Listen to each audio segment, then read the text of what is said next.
হুম? না না, চার্জ আছে, চার্জ আছে, না থাকলে তো কিছু করার নেই। আমার মোবাইলে চার্জ একটু কম আছে, সারাদিন মোবাইল চার্জ দিতে পারিনি।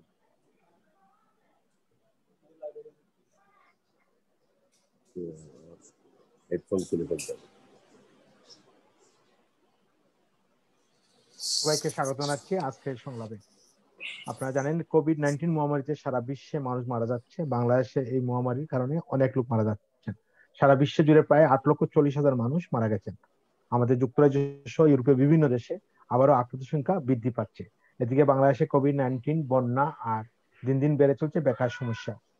এইসব বিষয় নিয়ে আমরা প্রবাসীরা গভীর উদ্বেগ ও উৎকণ্ঠায় আছি। কি হচ্ছে বাংলাদেশে এই বিষয়ে জানতে এই সংলাপ।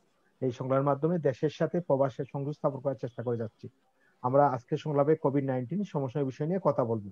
আমাদের সাথে আছেন জনপ্রিয় রাজনীতিবিদ, সাবেক ছাত্রনেতা, মাননীয় সংসদ সদস্য জনাব নুর নবী চৌধুরী শাওন এমপি। আমাদের সাথে আছেন সাবেক ছাত্রনেতা, সাবেক সাংসদ, বিএনপির কেন্দ্রীয় নেতা অ্যাডভোকেট নেওয়াজ আলী।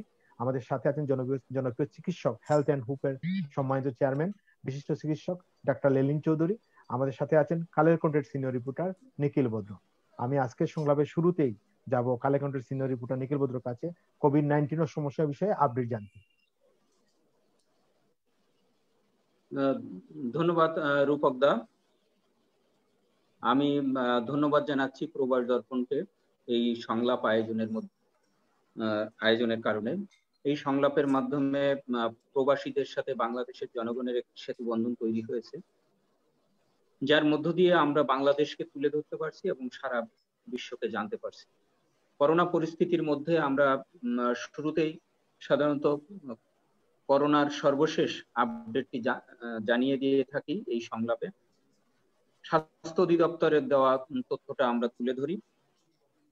আমরা যদি গত 24 ঘন্টার স্বাস্থ্য অধিদপ্তরের রিপোর্ট দেখি, তাহলে গত 24 ঘন্টায় মৃত্যু হয়েছে 32 জনের। আর এ পর্যন্ত করোনা আক্রান্ত হয়ে মারা গেছেন 4,383 জন।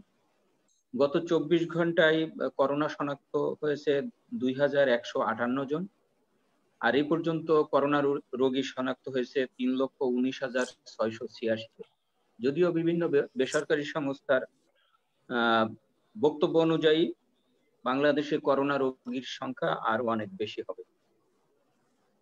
এই করোনা পরিস্থিতির মধ্যেও আমাদের রাজনৈতিক অঙ্গনে নানা উত্তপ্ত পরিস্থিতি চলছে, বিশেষ করে সামাজিক অস্থিরতাও বেড়েছে। আমরা আজকে যদি সর্বশেষ খবর দেখি, তাহলে মানুষের হিংস্রতা যে কতদূর বেড়েছে তা একজন ইওনোর উপরে দুর্বৃত্তদের হামলার ঘটনা থেকে স্পষ্ট হয়। দিনাজপুরের ঘোড়াঘাটের উপজেলা নির্বাহী কর্মকর্তা ওয়াহিদা খানমকে রাতের আধারে হামলা চালিয়ে মর্মান্তিকভাবে আহত করা হয়েছে এবং এমন আহত করা হয়েছে তার মাথার হাড় ঘিলুর মধ্যে ঢুকে গেছে, সংকটনাপন্ন অবস্থায় তিনি আছেন। আজকে আমরা যদি দেশের অন্যান্য রাজনৈতিক খবরাখবর দেখি, তাহলে খালেদা জিয়ার জামিন আবেদনের মেয়াদ বাড়ানো হয়েছে 6 মাস। তার জামিনের আবেদন করা হয়েছিল, 6 মাস বাড়ানো হয়েছে, কিন্তু শর্ত দেওয়া হয়েছে তিনি বিদেশে যেতে পারবেন না। আমাদের সাবেক প্রধানমন্ত্রী খালেদা জিয়ার 21শে আগস্ট গ্রেনেড হামলা মামলার মদতদাতা হিসাবে তাকে আসামি করে মামলা দায়ের করা হয়েছিল। আদালত সেই মামলাটি খারিজ করে দিয়েছে। এমনি একটি পরিস্থিতিতে আমরা আরো দেখেছি যে আরেকটি গুরুত্বপূর্ণ খবর হচ্ছে ওয়াশিংটনে আমাদের বাংলাদেশ মিশনের যিনি উপপ্রধান হিসেবে দায়িত্ব পালন করছেন, তাকে যুক্তরাষ্ট্রের রাষ্ট্রদূত হিসেবে নিয়োগ শহীদুল ইসলাম, তিনি সেখানে রাষ্ট্রদূতের দায়িত্ব পালন। গুরুত্বপূর্ণ খবরগুলোর মধ্যে ধামরাইতে একজন সাংবাদিককে গলা কেটে হত্যা করা হয়েছে। তিনি সেখানকার স্থানীয় প্রেস ক্লাবের সহসভাপতি এবং বিজয় টেলিভিশনের প্রতিনিধি হিসাবে দায়িত্ব পালন করছে। এই ধরনের নানাবিধ খবরের মধ্য দিয়ে আজকের দিনটি অতিবাহিত হয়েছে। আর এর মধ্যেই আমাদের মানুষের জনজীবনের যে লাগামহীন সংকট, সেই সংকটটি আছে। কিন্তু আসার কথা হচ্ছে যে সরকার নানামুখী পদক্ষেপ নিয়েছে, যে কারণে আমরা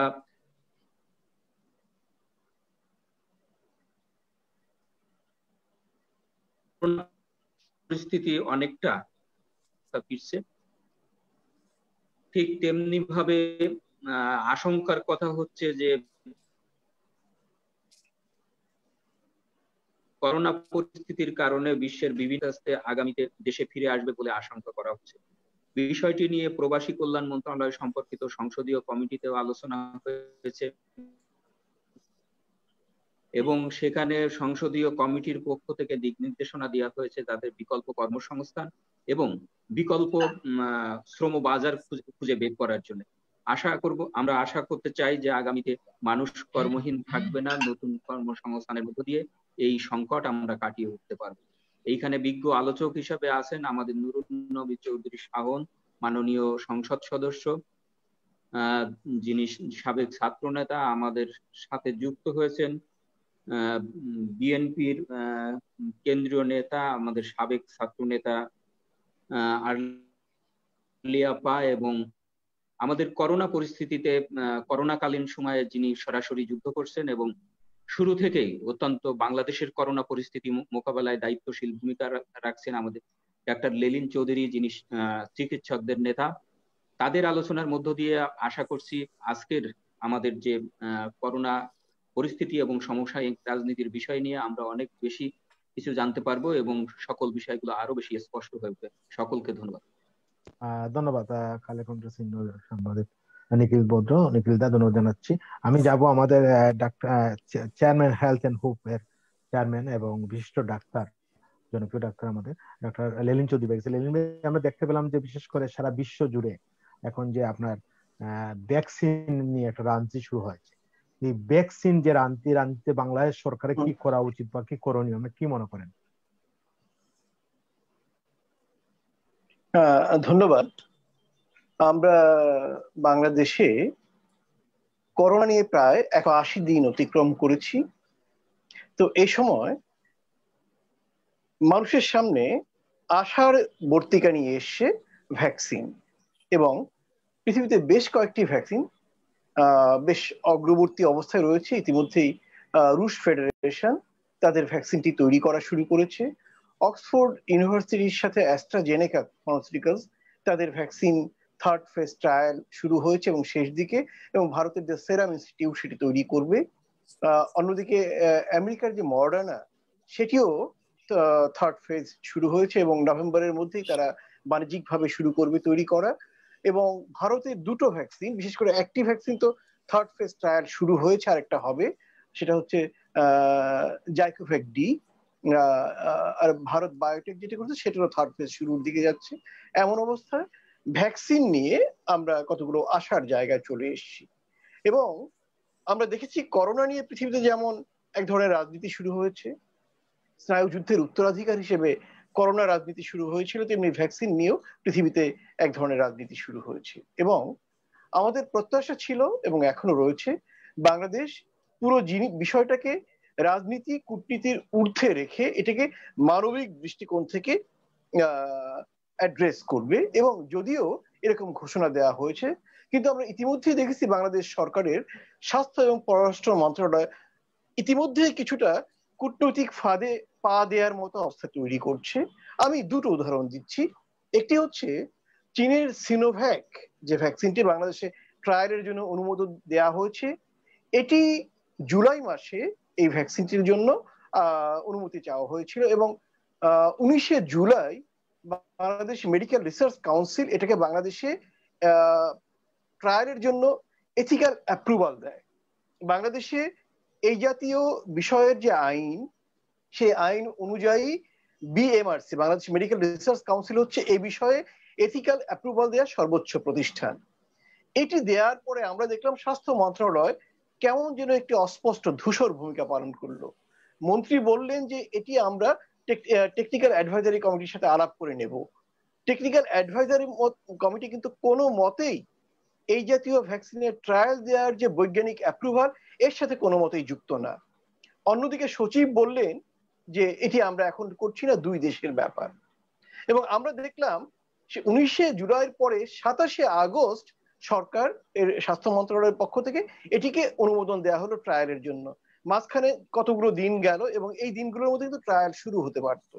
আবার দেখুন, হঠাৎ করে ভারতের পররাষ্ট্র সচিব মিস্টার শ্রীংলা বাংলাদেশে চলে এলেন এবং যেটি বলা হলো যে ভ্যাকসিন করোনা নিয়েই আলোচনাটা প্রধানত ছিলেন। সেখানে আমাদের পররাষ্ট্র সচিব আগ্রহ দেখালেন, তিনি ভারতের ভ্যাকসিনটি বাংলাদেশে ট্রায়াল দিতে চান। আমার জানা মতে, এবং সবাই আপনারা জানেন, পররাষ্ট্র সচিব এটি বলার জন্য যোগ্য ব্যক্তি নন, কারণ এটি স্বাস্থ্য এবং বিজ্ঞানের সাথে যুক্ত। তিনি বললেন, কিন্তু তিনি ব্যাখ্যা করলেন না ভারতের কোন ভ্যাকসিনটি। কারণ ভারতে আপনার অক্সফোর্ড ইউনিভার্সিটির ভ্যাকসিনটির 3rd ফেজ ট্রায়াল চলছে, এবং এই ভ্যাকসিনটি কিন্তু অক্সফোর্ড ইউনিভার্সিটি এবং অ্যাস্ট্রাজেনেকা এটাকে হ্যান্ডেল করছে। অতএব ভারত এই ভ্যাকসিনটিকে আরেকটি দেশে ট্রায়াল দেওয়ার অনুমোদন দেওয়ার কেউ না, এটা আমরা জানি। তাহলে কোনটা? ভারতের দুটো ভ্যাকসিন 3rd ফেজ ট্রায়ালে যাচ্ছে। একটি হচ্ছে জাইডাস ক্যাডিলা, একটি আহমেদনগর বেসড, গুজরাট বেসড একটি ফার্মাসিউটিক্যালস, তাদের 3rd ফেজ ট্রায়াল শুরু হয়ে গেছে, এবং ভারত বায়োটেক কোভ্যাক্সিন যেটি শুরু করেছে তারও 3rd ফেজ ট্রায়ালে যাচ্ছে। তাহলে পররাষ্ট্র সচিব কি এই জাইকোভেক ডি অথবা ভারত বায়োটেকের যে ভ্যাকসিন তার ট্রায়ালের কথা বাংলাদেশে বললেন? তিনি স্পষ্ট করলেন না। কিন্তু মাঝখান দিয়ে ব্যাপারটা দাঁড়ালো কি, আমরা একটু কনফিউশনে চলে গেলাম। বাংলাদেশ কি ভারত এবং চীনকে সমতা, সাম্য, ভারসাম্য করার যে কূটনৈতিক এবং রাজনৈতিক প্রয়াসের মধ্যে রয়েছে, এর মধ্যে ভ্যাকসিনকে ফেলে দিল কিনা? যাই হোক, সবকিছু মিলে আমরা তারপরেও আশাবাদ ব্যক্ত করছি, বাংলাদেশ ভ্যাকসিন রাজনীতিতে ফাঁদে পা দেবে না। চীন যেমন তার 4000 সিনোভ্যাক ভ্যাকসিনের ট্রায়াল বাংলাদেশে দেবে, এর জন্য তারা সম্ভবত, যেটি পত্রিকায় দেখলাম, 1 লাখ ভায়াল ভ্যাকসিন বাংলাদেশকে তারা দেবে। আমরা প্রত্যাশা করব এই বিষয়টি নিয়ে স্বাস্থ্য মন্ত্রণালয় দর কষাকষি করে অন্তত অর্ধমূল্যে সিনোভ্যাকটা বাংলাদেশে আনা যায় কিনা।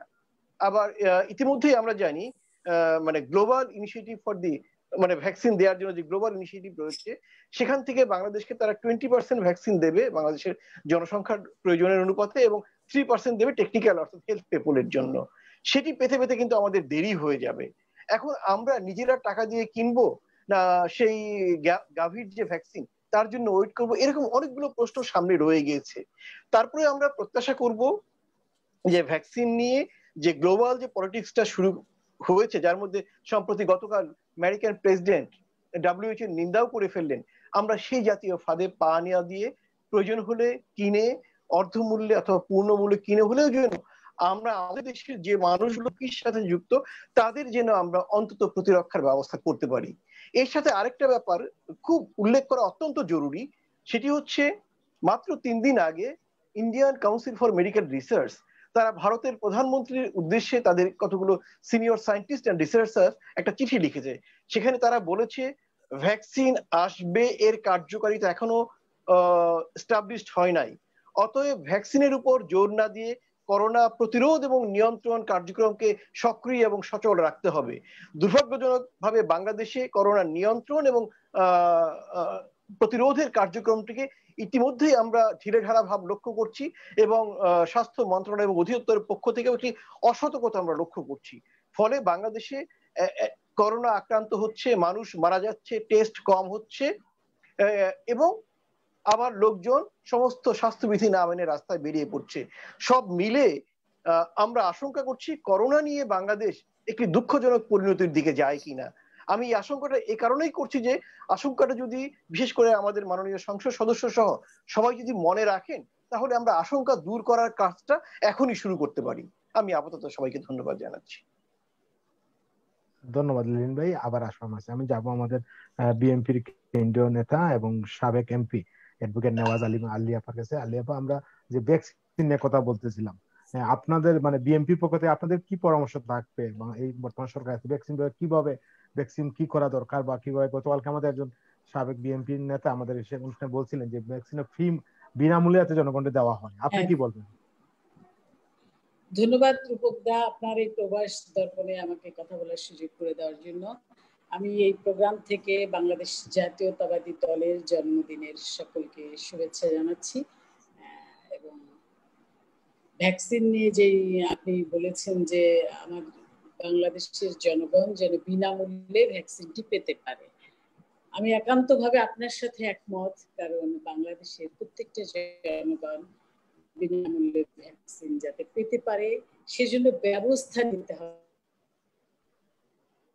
আশা করলে এটার জন্য কার্যকরী ব্যবস্থা নেওয়া হয়। ভ্যাকসিন নিয়ে সারা পৃথিবীতে রাজনীতি চলছে। আপনি দেখেছেন যে যখন করোনা শুরু হয়েছিল তখন আমাদের আভ্যন্তরীণ রাজনৈতিক অবস্থা এবং সারা বিশ্বে এই করোনাকে নিয়ে নানা রূপ রাজনীতি হয়েছে। আর আমার দেশে করোনাকে নিয়ে দুর্নীতি চলেছে। মস্ত বড় মহা দুর্যোগ, এই বৈশ্বিক দুর্যোগকে মোকাবেলার চেয়ে লুটে পুটে খাওয়ার যে একটা চেষ্টা চলেছে, এরকম মানে ন্যাক্কারজনক দুর্নীতি আর পৃথিবীর কোথাও হয়েছে কিনা আমি জানি না। এখন আসি ভ্যাকসিনের কথায়। চীন, রাশিয়া, ভারত সবাই ভ্যাকসিন তৈরি করছে এবং তারা প্রায় 3rd ট্রায়ালে রয়েছে। তো 4র্থ ট্রায়ালে গেলেই মোটামুটি এটা মানে কার্যকরী হবে বলে আমি মনে করছি। যেটা ডাক্তার লেনিন ভাই কিংবা অন্যান্যরা আমার থেকে এই ব্যাপারে এক্সপার্টরা ভালো বলতে পারে। কিন্তু আমি যেটা বলতে চাই সেটা হলো যে ভ্যাকসিনটা যেন করোনা টেস্টের মতো একটি ন্যাক্কারজনক অবস্থায় না যায়।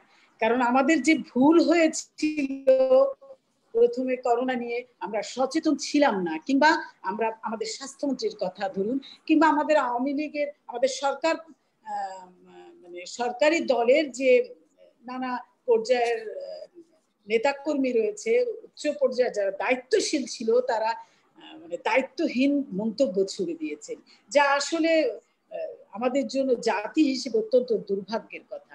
যেখানে আমাদেরকে রক্ষা করার কথা ছিল সেখানে আমাদেরকে একটা ঝুঁকির মধ্যে ফেলে দেওয়া হলো।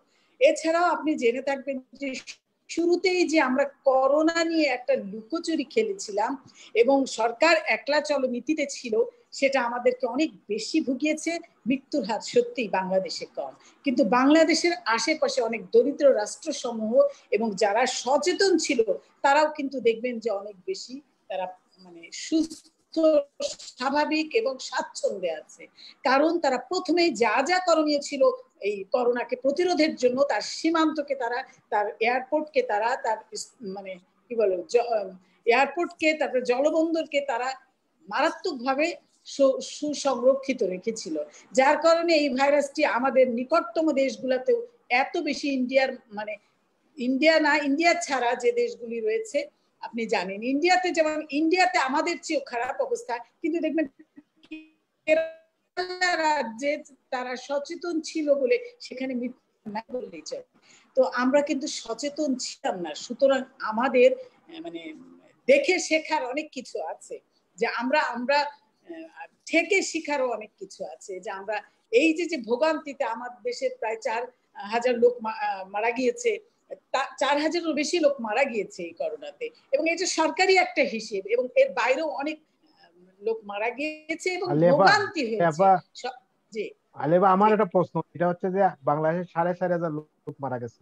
বাংলাদেশ হচ্ছে আপনার 17-18 কোটি দেশ, মানে আমি এটাই বলছি যে এত লোকের মধ্যে যে এই যে আমাদের ইউকেতে, আচ্ছা আমাদের ইউকেতে 6 কোটি মানুষের মধ্যে প্রায় 50,000 মানুষ মারা গেছে। তাতে কি বলবেন? বাংলাদেশের সফলতা না এটা? আমি বলছি সেই সফলতার গল্প। দেশে যে পরিমাণ লোক মারা গিয়েছে সেই হিসেবে সেটা একেবারেই অপ্রতিম। এটা আপনারা মানে গর্বের মনে করছেন, কিন্তু যত সংখ্যায় লোক আক্রান্ত হয়েছে তারা কিন্তু আপনি জেনে থাকবেন তারা কিন্তু কেউই টেস্টে যায়নি। পরিবার শুদ্ধ লোক ঘরে থেকেছে। আমাদের ইমিউনিটি সিস্টেম এতই ভালো ছিল যে আমরা অনেকেই সুস্থ হয়েছি। আমার আশেপাশের পরিবেশের অনেক আমার পরিচিত জন টেস্টে যায়নি, কারণ যে টেস্ট টাকা দিয়ে করাতে হচ্ছে সেই টেস্ট যদি ভুয়া হয় তাহলে তার প্রতি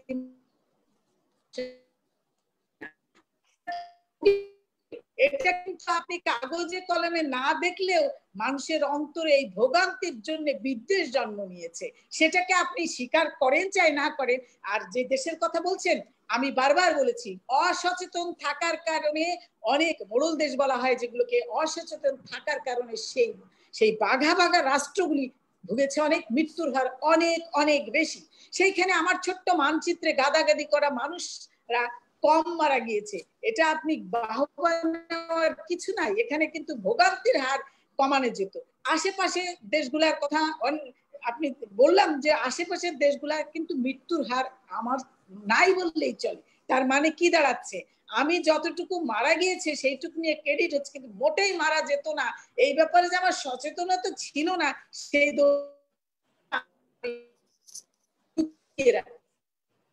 এটা মাথায় রাখতে হবে যে মানে একটা global alliance for vaccine and immunisation, এই যে একটা মানে কি বলবো, এটার সদস্য হওয়া মনে হয় আমাদের জরুরি প্রয়োজন আছে। এবং এই ভ্যাকসিনের যে রাজনীতি, তা থেকে আমাদেরকে সতর্কতা অবস্থায় দূরে থাকতে হবে। আমি তো বলেছি এ বিষয়ে আমি অভিজ্ঞ নয়।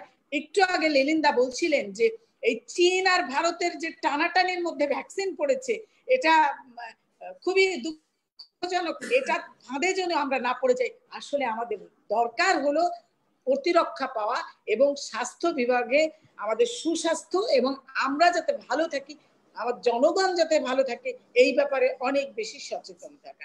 আপনি দেখেছিলেন যে এই কোভিড-19 পরে বাংলাদেশের যে মানুষ তার টেস্টের জন্য কি ভয়াবহ, যেখানে বাংলাদেশের এই কোভিডের এই 19 টেস্ট নিয়ে দুঃখজনকভাবে আমরা জাতি হিসেবে কত নির্মম জায়গায় গিয়ে ঠেকেছি যে সারা পৃথিবী আমাদেরকে কোথায়, মানে বাংলাদেশকে কি হিসেবে দেখছে। আপনি যদি নিউ ইয়র্কের টাইমস পত্রিকার দেখেন, তো সেখানে এসেছে কি যে বাংলাদেশে কোভিডের সার্টিফিকেটের রমরমা প্রতারণার, মানে রমরমা ব্যবসা চলছে।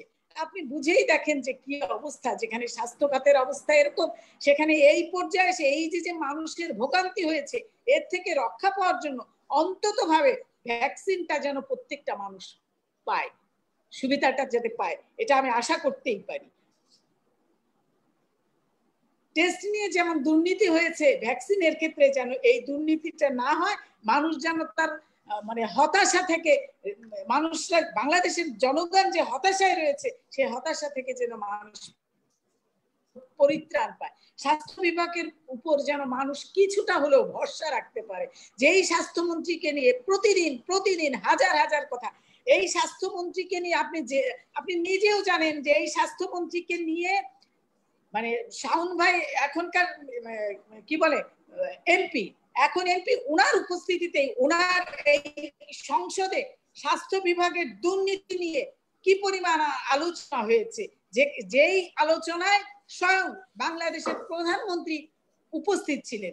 সেখানে সরকারি দলের এমপি, স্বাস্থ্য মন্ত্রণালয় সংক্রান্ত সংসদীয় কমিটির সদস্য, তিনিও মানে অন্যতম সদস্য একরামুল করিম চৌধুরী, তিনিও কিন্তু এই বিভাগটাকে বলেছিলেন, স্বাস্থ্য বিভাগটাকে বলেছিলেন এটা একটি প্রতারণার বিভাগ। তাহলে চিন্তা করে দেখেন যে সরকারের অভ্যন্তরে নানা অসন্তোষ রয়েছে, আর সাধারণ পাবলিকের মনে কি পরিমাণ কষ্ট এবং কি দুর্বিষহ যন্ত্রণা পেয়েছে সরকারের এই নিষ্ক্রিয় আর একলা চলো নীতির কারণে।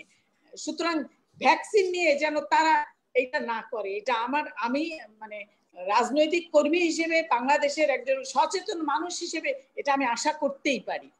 ধন্যবাদ আলিয়াপা, আবার আসবো আপনার কাছে।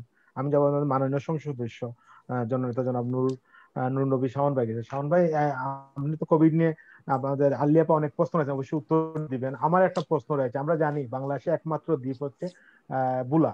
এই বুলাতে আমরা জানি যে বাংলাদেশে যতগুলা ঘূর্ণিঝড় হয়, আমফান হয়ে গেছে, সব সময় মানে বুলাবাসী নানান ভাবে সমস্যা হয়, বেড়িবাঁধ ভেঙে যায়, নানান সমস্যা রয়েছে। আপনি একজন ওই এলাকার এমপি হিসেবে আপনি যদি একটু বলেন যে বর্তমান বুলার কি অবস্থা। আমরা একটা সময় ওরা নিউজ পেপার গুলো দেখ, বুলা ভেঙে গেছে, বুলার বন্যা, বুলাতে মানুষের অসহায় চিহ্ন দেখতাম একটা সময়, আজ থেকে 10-15 বছর আগে। আপনি যদি একটু বলেন এই ব্যাপারটা নিয়ে। আর আলিয়াপা তো অনেক প্রশ্ন রেখেছেন, যদি আপনি উত্তর দেন। ধন্যবাদ প্রবাস দর্পণে আমাকে আজকে আলোচনায় আমন্ত্রণ জানানোর জন্য।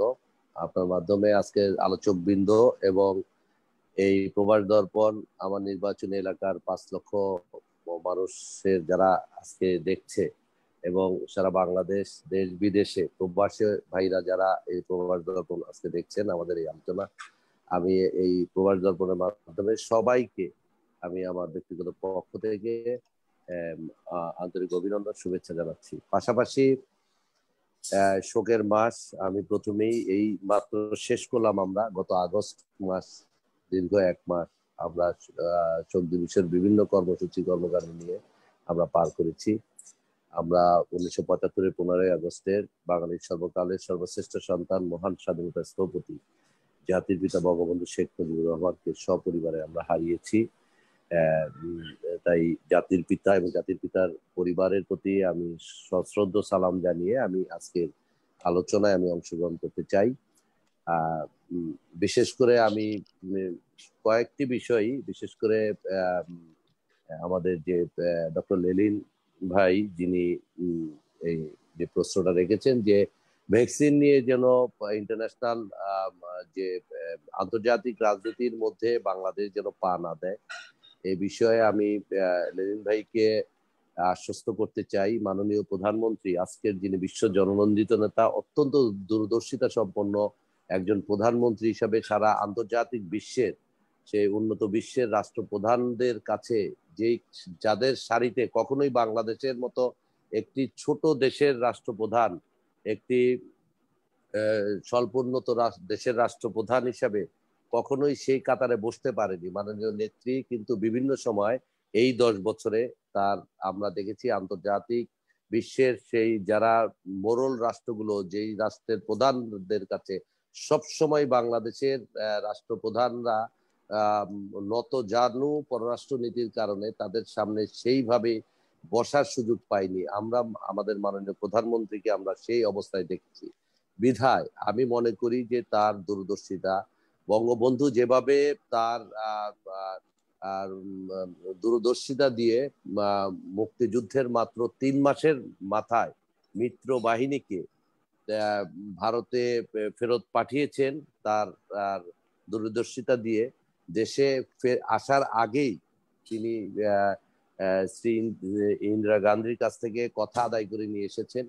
ঠিক তেমনই ভাবে আমরা দেখেছি আমাদের এই বর্তমান যিনি মাননীয় প্রধানমন্ত্রী অত্যন্ত দূরদর্শিতা সম্পন্ন একজন নেতা, যিনি কোন রকম রক্তপাতহীন পররাষ্ট্র নীতির মধ্য দিয়েই যিনি মায়ানমার থেকে বিশাল একটি সমুদ্র সীমা, আরেকটি বাংলাদেশের প্রায় সমান একটি সমুদ্র সীমা জয় করেছেন বিনা রক্তপাতে।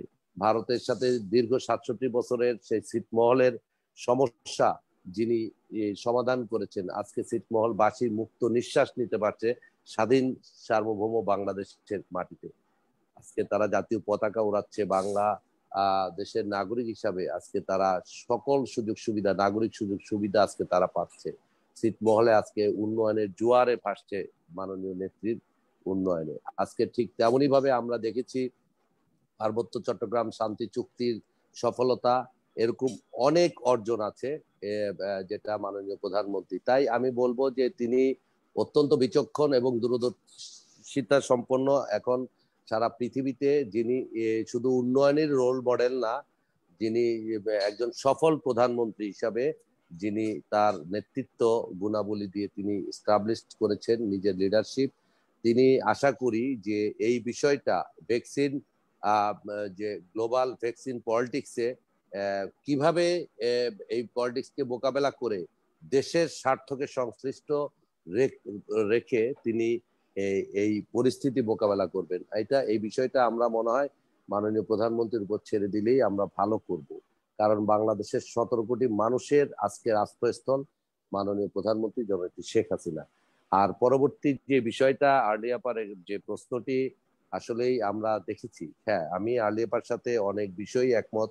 মহান সংসদে এখন গণতন্ত্রের যে চর্চা, মহান সংসদ হলো সকল আলোচনার কেন্দ্রবিন্দু, সেটা প্রমাণিত হয়েছে 2008-এর 29শে ডিসেম্বর যে মহাজোট সরকার বাংলাদেশের রাষ্ট্র পরিচালনার দায়িত্বে আসার পর থেকে আমরা দেখেছি যে মহান সংসদে কিভাবে মানে বিরোধী দলের গণতান্ত্রিক আলোচনা, আমি সেই সংসদের একজন সংসদ সদস্য ছিলাম, তৎকালীন বিরোধী দলীয় নেতা বেগম খালেদা জিয়া এবং তার যে আজকের আলিয়াপাড়া যারা সেই সংসদের সংসদ সদস্য ছিলেন বা পরবর্তীতে যারা সংসদ সদস্য নির্বাচিত হয়েছেন, এখনো যারা নির্বাচিত হয়েছেন, আমি দেখি নাই যে বিরোধী দলের নেতা কথা বলা অবস্থায় কখনো মাইক বন্ধ করে দেওয়া হয়েছে। সেই অধিকার আছে আমাদের বর্তমান সংসদে এবং 2012 সংসদে। আমরা দেখেছি যে যতই এই মানে আর্লিয়াপাড়া আমাদের দলীয় প্রধান কিংবা জাতির জনক বঙ্গবন্ধু শেখ মুজিবুর রহমানের কে নিয়েও আমরা দেখেছি মহান সংসদে বিভিন্ন ধরনের নেতিবাচক ইতিহাস বিকৃতির অংশ মহান সংসদে তারা তাদের বক্তৃতার মাধ্যমে বললেও কখনো মাইক বন্ধ হয়নি। তো আজকে আমরা যে বিষয়টা তাকে বলতে চাই যে মহান সংসদে অবশ্যই আমাদের বর্তমান এই কোভিড-19 এই ক্লান্তি লগ্ন আমরা পার করছি।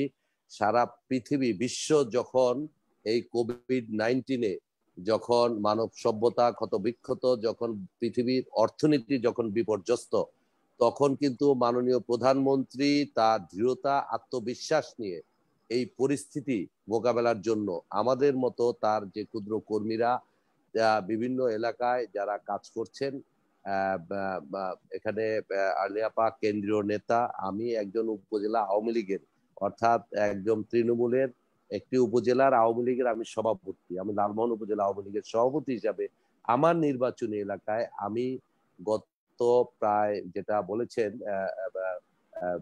180 দিন ধরে যে আমরা এই করোনার বিরুদ্ধে আমরা যে যুদ্ধ করে যাচ্ছি, আমি একজন মানে যেই সকল সংসদ সদস্য কিংবা জনপ্রতিনিধি কিংবা রাজনীতিবিদরা সেই করোনার শুরু থেকেই যার যার নির্বাচনী এলাকার মানুষকে রক্ষার জন্য কাজ করছে। আমি নিজে বলবো না, আমার অ্যাক্টিভিটিস সম্পর্কে সারা জাতি দেশবাসী জানেন যে আমি জীবনের সর্বোচ্চ ঝুঁকি নিয়ে আমি কিভাবে আমার নির্বাচনী এলাকার 5 লক্ষ মানুষকে সুস্থ রাখার জন্য, ভালো রাখার জন্য, করোনাকালীন সংকটে যেন খাদ্য কষ্টে কেউ যেন আধবেলা কিংবা একবেলা না খেয়ে কষ্ট পায় বা শিশুরা শিশু খাদ্যের কষ্ট না পায়, প্রত্যেকটি শ্রেণী পেশার মানুষকে আমরা মাননীয় প্রধানমন্ত্রীর পক্ষ থেকে আমরা কিন্তু তাদের পাশে দাঁড়িয়েছি।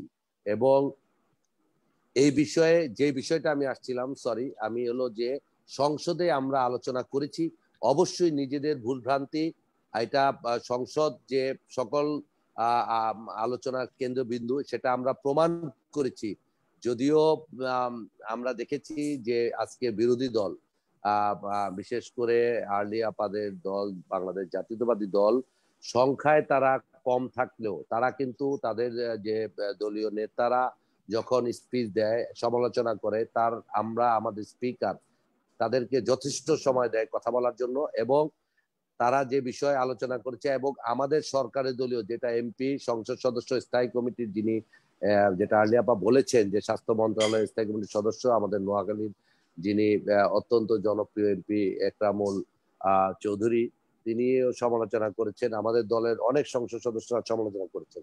হ্যাঁ, সেই ক্ষেত্রে এটা আমাদের গণতন্ত্রের প্র্যাকটিস, আমাদের নিজেদের সমালোচনা নিজেরা করতে হয়। এটার উদাহরণ হলো এই মহান সংসদ, এটা মাননীয় নেত্রীর প্রিভিলেজ, সংসদ নেতার প্রিভিলেজ ছাড়া এই ধরনের আলোচনা কোনো সংসদে হতে পারে না, অতীতে আমরা দেখি নাই। তো যার কারণেই আমরা দেখেছি যে সেই আলোচনার মধ্য থেকেই কিন্তু আজকে যারা এই শাস্তির আওতায় এসেছে, যারা আমরা দেখেছি যে নমুনা অর্থাৎ কিট নিয়ে পরীক্ষা নিয়ে যারা দুর্নীতির আশ্রয় নিয়েছে, যারা প্রতারণার আশ্রয় নিয়েছে, তাদেরকে কিন্তু মাননীয় নেত্রী এতটুকু ছাড় দেয়নি। মাননীয় প্রধানমন্ত্রী তাদেরকে আইনের আওতায় এনেছে এবং শুধু তাই নয়, আমরা দেখেছি যে স্বাস্থ্য মন্ত্রণালয়ের বড় বড় কর্তা ব্যক্তিদেরকেও কিন্তু মাননীয় নেত্রী নির্দেশেই এবং দেশের প্রচলিত আইন অনুযায়ী তাদের বিরুদ্ধেও কিন্তু ব্যবস্থা নেওয়া হয়েছে এবং তদন্ত চলছে। আশা করি যে সঠিক তদন্তের মধ্যে যারাই অপরাধী তাদের বিচার হবে, আর যারা নির্দোষ তারা অবশ্যই সেটা আবার জাতির কাছে সেটা স্পষ্ট, সেটাই হবে। আমরা যে বিষয়ে আমি যাচ্ছিলাম যে আমার নির্বাচন এলাকায় 180 দিনে আমরা এমন পরিস্থিতি, প্রথম যখন আমার এলাকায় কোভিড-19 রোগী অর্থাৎ করোনা পজিটিভ রোগী যখন চিহ্নিত হয়, ধরা পড়ে আমার একটি ইউনিয়ন, ফরাজগঞ্জ ইউনিয়ন, সেখানে একটি 22 বছরের একটি মেয়ে, তার কোলে 6 মাসের একটি বাচ্চা, সে আক্রান্ত হয়। প্রথম পজিটিভ রোগী ধরা পড়ার পর আমি আমার ইউনোকে সাথে নিয়ে আমার স্বাস্থ্য কর্মকর্তা হাসপাতালের যিনি ডক্টর মিজানুর রহমান এবং আমাদের প্রশাসনের বিশেষ আইন শৃঙ্খলা বাহিনীর ভারপ্রাপ্ত কর্মকর্তা থানার এবং এডিশনাল এসপি সহ আমরা আমাদের সাংবাদিকদের সাথে নিয়ে আমরা কিন্তু একটা টিম ওয়ার্ক করেছি। আমার নির্বাচনী এলাকায় আজকে আমরা যে এতটা সহনীয় পর্যায়ে রাখতে সক্ষম হয়েছি, আমরা শুরু থেকেই আমরা কিন্তু একটা টিম ওয়ার্ক করছি। এটা শুধু আমার একার পক্ষে কিন্তু সম্ভব হতো না যদি আমাকে প্রশাসনের অর্থাৎ উপজেলা প্রশাসন আমার সাথে ওরা যদি সাহসী ভূমিকা না রাখতো, আমার সাথে আমি আমার স্থানীয় যারা জনপ্রতিনিধি তাদেরকে যদি আমরা সঠিকভাবে ওই সময় তারা যদি জীবনের ভয়ে করোনার আতঙ্কে, কারণ কোভিড-19 সম্পর্কে বাংলাদেশের যারা বড় বড় ডাক্তার গবেষক, বাংলাদেশ বলবো না, বিশ্ব স্বাস্থ্য সংস্থাই কোনো সঠিক কোনো দিক নির্দেশনা কিন্তু তখন আমাদেরকে দিতে পারে, কোনো গাইডলাইন। আজকে একটা বললে এটা কিন্তু দেখেছি যে 3 মাস পরে তারা বা 7 দিন পরে সেই জায়গা থেকে তারা সরে আবার তার কোভিডের আকৃতি বা কোভিডের স্থায়িত্ব কাল কতদিন এই পৃথিবীতে কোভিড-19 রাজত্ব করবে এই বিষয়ে তারা কিন্তু কোনো ক্লিয়ার ধারণা কিন্তু আমাদেরকে দিতে পারে।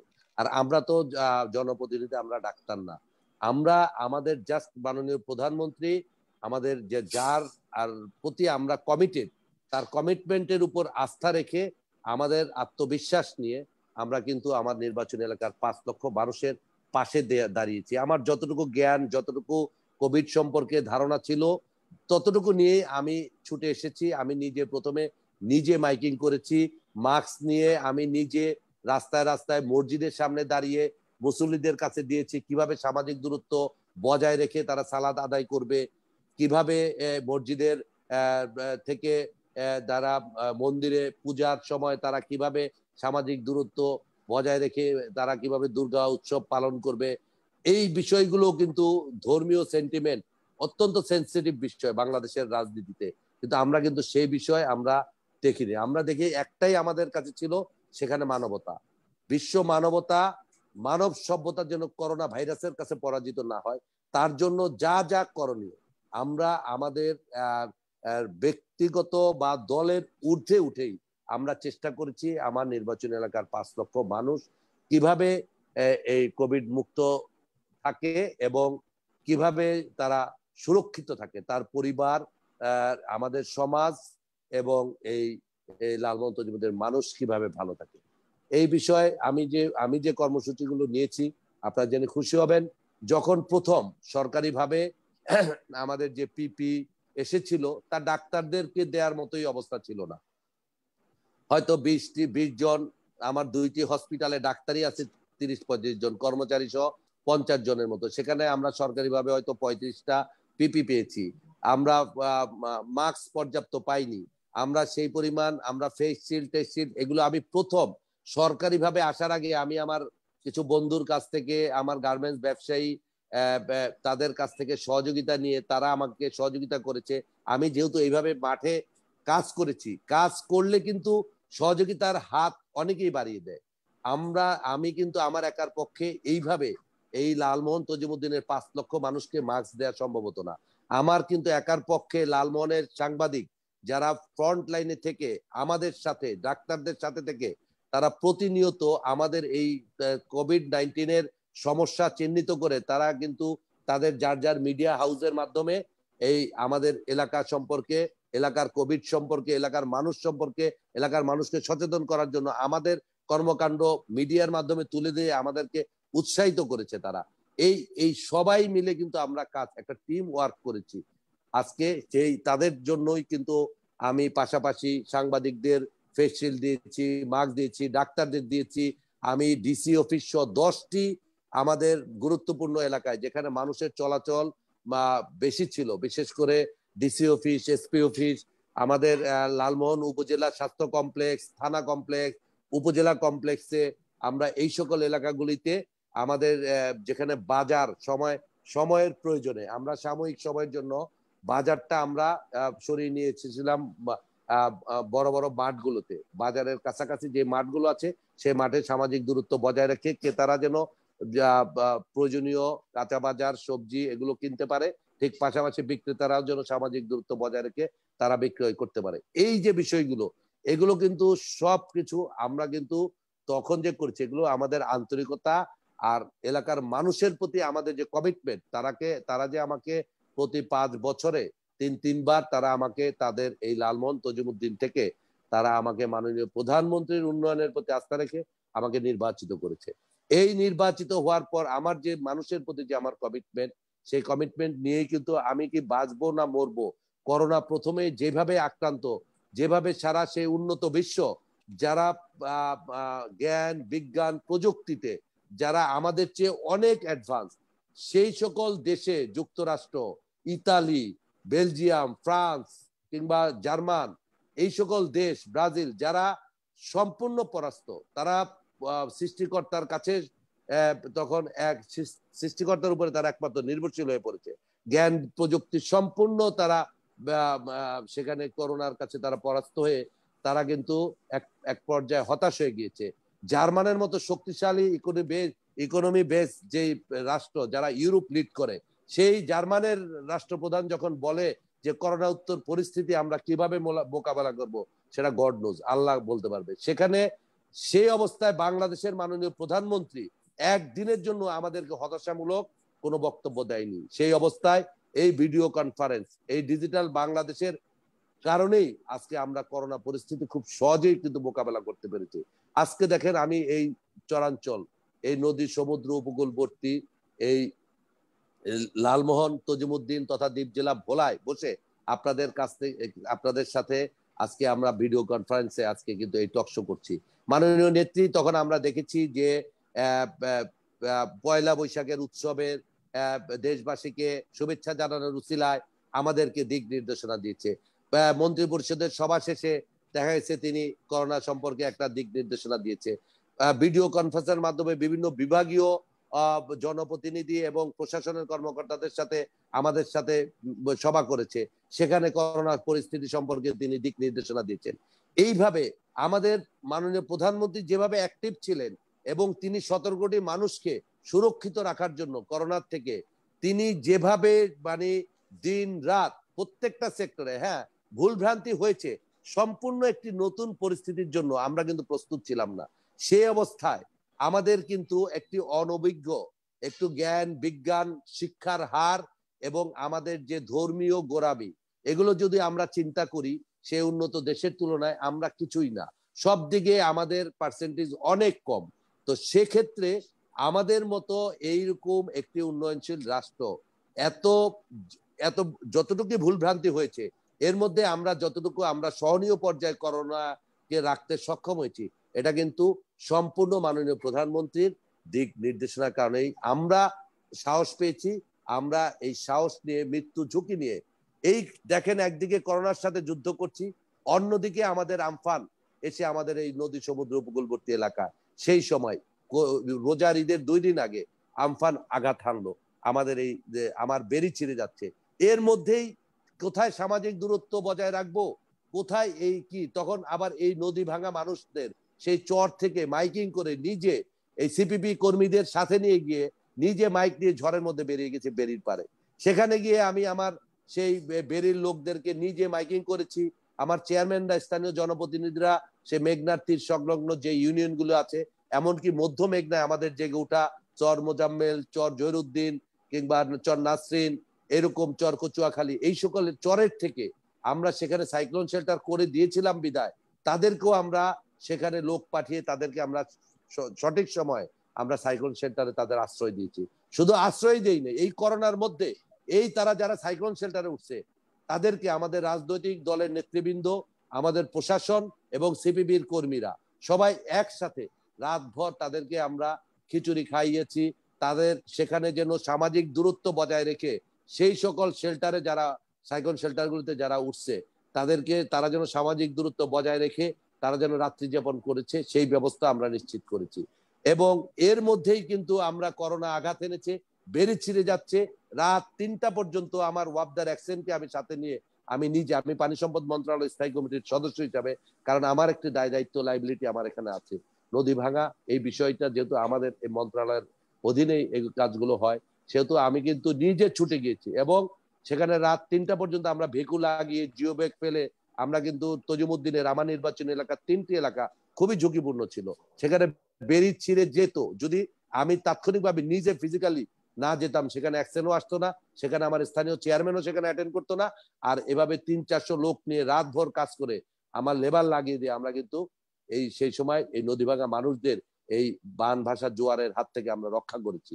ঠিক পাশাপাশি ঈদের 2 দিন পরেই আবার টর্নেডোর আঘাত, যেটা আমাকে বলেছে যিনি আজকে রূপকদা যে প্রশ্নটা করেছেন, আসলে প্রতিনিয়তই আমাদেরকে ঝড় বৃষ্টি বন্যা আইলা বানের সাথে যুদ্ধ করে কিন্তু আমাদের বেঁচে থাকতে হয়। এই দ্বীপ জেলা ভোলার 30% লোক মেঘনার কিংবা বঙ্গোপসাগরে মৎস্য আহরণ করে জীবিকা নির্বাহ করে, আর 70% লোক যারা কৃষি কাজ করে তাদের জীবিকা নির্বাহ করছে।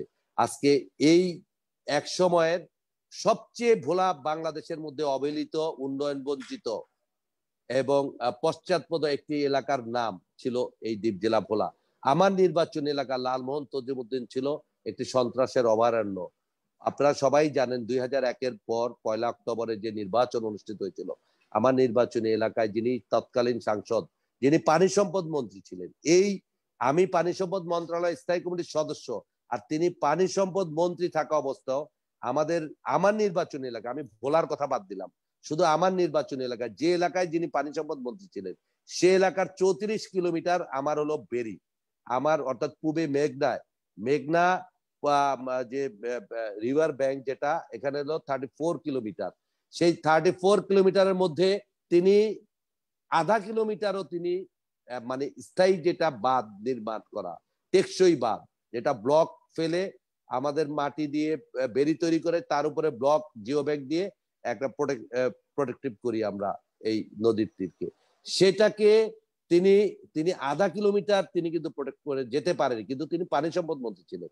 আর আমরা এই মাননীয় প্রধানমন্ত্রী 3-3বার রাষ্ট্র পরিচালনার আর সুবাদে আমাদের দ্বীপ জেলাকে রক্ষার জন্য আমাদের প্রত্যেকটি নট অনলি মানে আমি একা, আমাদের ভোলা 1, 2, 3, 4 জনই আমাদের নির্বাচনী এলাকা, বিশেষ করে পূবে যে মেঘনার যে মানে সবচেয়ে বেশি কারেন্ট হলো মেঘনায়, সেখানের কারণে আমাদের এই বেরি যেভাবে ঝুঁকিতে ভাঙতো প্রতিনিয়ত। তজিমুদ্দিন আমার সবচেয়ে বড় একটি উপজেলা ছিল, এর 2/3 মেঘনা নদী গর্ভে ইতিমধ্যে বিলীন হয়ে গেছে। তজিমুদ্দিন এখন একটি ভোলার মধ্যে সবচেয়ে ছোট একটি উপজেলায় পরিণত হয়েছে।